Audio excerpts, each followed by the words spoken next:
Welcome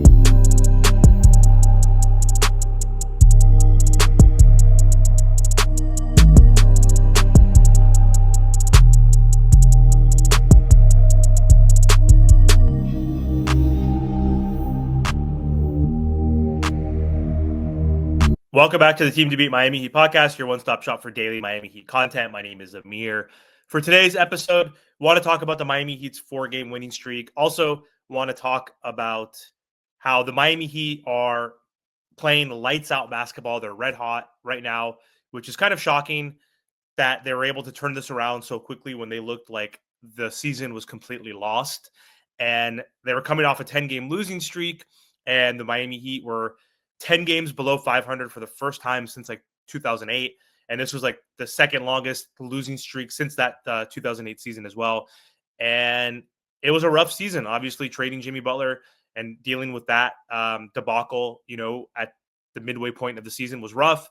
But then the Heat were also losing so many double-digit leads in the fourth quarter. They lost like 16 or 17 games in the second half with a double-digit lead, and they lost like 15 games in the fourth quarter specifically before they were dealing with this 10-game winning streak. But even during that 10-game winning streak, they were ahead at least 6 of those 10 games by double digits. And so it's been a frustrating season for this Miami Heat team, and they've been bad pretty much from the beginning of the year. And they don't have the injury excuse. They have the Jimmy Butler excuse that's built in. But either way, the way this roster has been constructed, they have not been a good regular season team.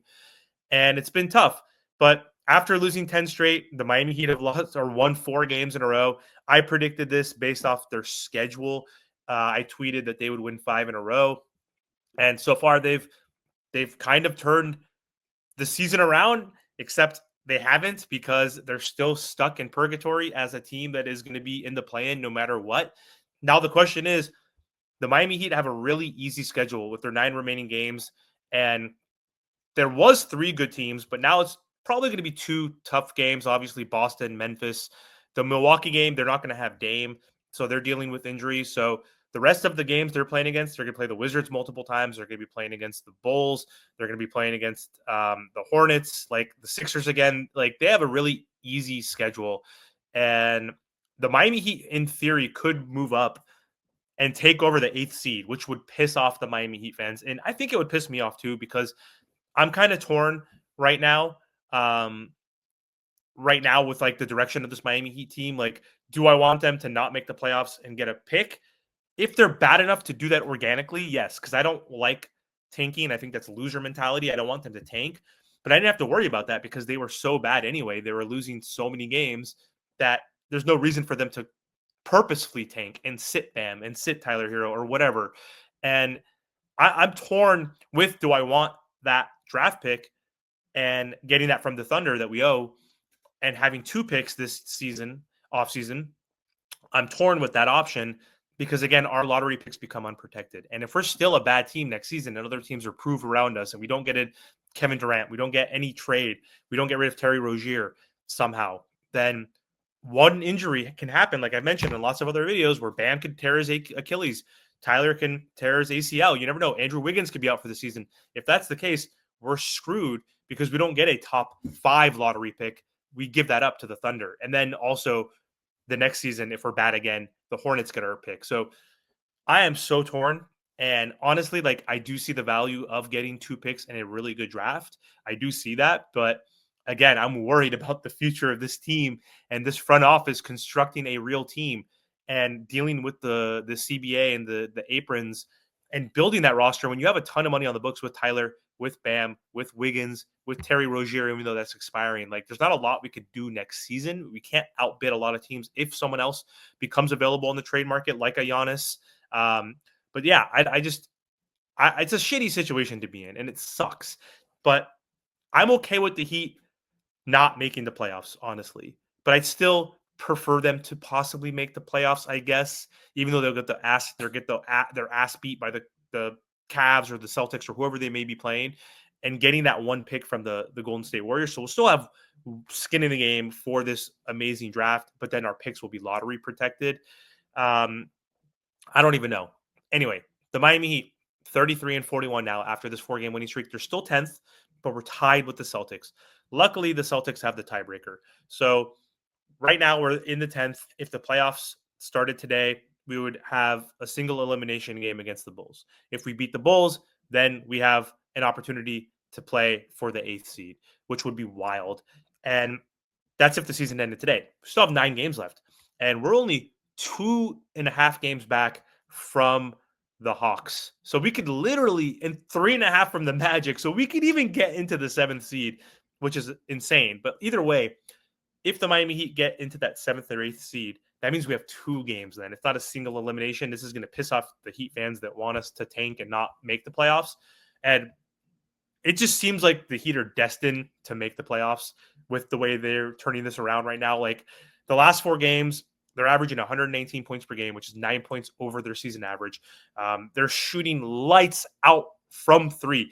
They're the second team in the league history to shoot at least 51.5% on at least 131 3-point attempts across 4 games. The previous team that was able to do this, the 2015-2016 Warriors with the Splash Brothers. So they are shooting at a historic clip. Tyler Herro has been amazing in these past 4 games, scoring 30 points twice, 29 points once, and 20 points. He is crushing it. Tyler Herro, kudos to him. I'm going to give him a congratulations for playing 70 games so far this season.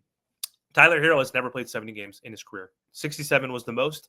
He's played 70 games this season. If he plays the rest of the season, he's going to be playing 79, only missing 3 games. One was with an illness. One was like with a groin injury, and I forgot the other. But credit goes to Tyler Herro for Pat Riley talking shit, calling him fragile. Like he is proving that he's not this season. He's averaging close to 24 points per game, shooting 37% from 3, 5 rebounds, 5 assists. He's been amazing. There have been moments where I've criticized him, where he had some inconsistency, but he is proving the doubters wrong. And he is one of the bright spots this season and has been our best player and most consistent player. Bam has been up and down. And, Wiggins has only been here for like 20 games, and he's injury prone now, which sucks because he's usually been a healthy type of NBA player. But I want to give Tyler credit. But also, I don't want to focus on this 4-game win streak because this team still sucks. Like, outside of the Warriors, they beat the Hornets, they beat the Hawks, they beat the Sixers. The Sixers have literally no players on this team. Like, Embiid, Maxey, Paul George are out. Steph Curry was even out, and that was a revenge game that they had to put their heart and soul to beat Jimmy Butler, and glad they beat Jimmy Butler in that game. They haven't beat anybody. Like, they're going to play the Wizards. I predicted the 5-game winning streak. They should be on a 5-game winning streak. If they could beat the Boston Celtics, if the Boston Celtics don't sit anybody out, that can be an accomplishment. But this team is frustrating as hell, obviously, and they're still a mediocre team. So again, don't get this twisted. They're just beating the bad teams. That's all they've been able to do is beat bad teams. They can't beat teams that are above 500. The Warriors are the first team that they've done that to since their victory against, I think it was Golden State back in January or whatever it was. I think we beat the Pacers actually. No, we beat the Pacers on February 28th, but before that was the Warriors. And that was before the Jimmy trade, but Jimmy wasn't even playing that game. That was January 7th. So since January 27th, we've beat 3 teams, the Warriors twice and the Pacers, that were above 500. Other than that, we have not. So this team still sucks. And who the hell knows, man? We could regress and lose to the Wizards tomorrow, lose to the Sixers, lose to the Bulls. Who knows? And stay within that 9 and 10 seed, meaning it will be a single elimination game in the play-in, which a lot of Heat fans will be happy with. I'm torn. I don't know. I just don't like tanking, which I don't think the Heat have been able to do, and they won't do, but they've been bad enough where they haven't needed to. But they flipped that around. They're hot. They have a little hot streak. They've been hot for a week. That can change. We'll see what happens. But anyway, the Heat are on a 4-game win streak, and it looks like we're destined for the play-in. And another thing to note on the in terms of the tankathon, the Heat are now, they have the 11th worst record in the NBA, so that means they only have a 4%. Let's see. They have a 2.5% chance to get the first pick, but they only have now a 5 plus 7, 12% chance to get a top 4 pick.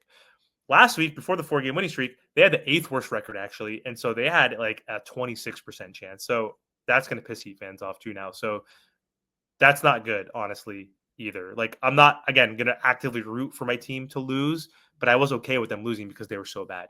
So anyway, that's our chances now as of today, which sucks. But anyway, thanks for watching, and don't forget to subscribe to the channel.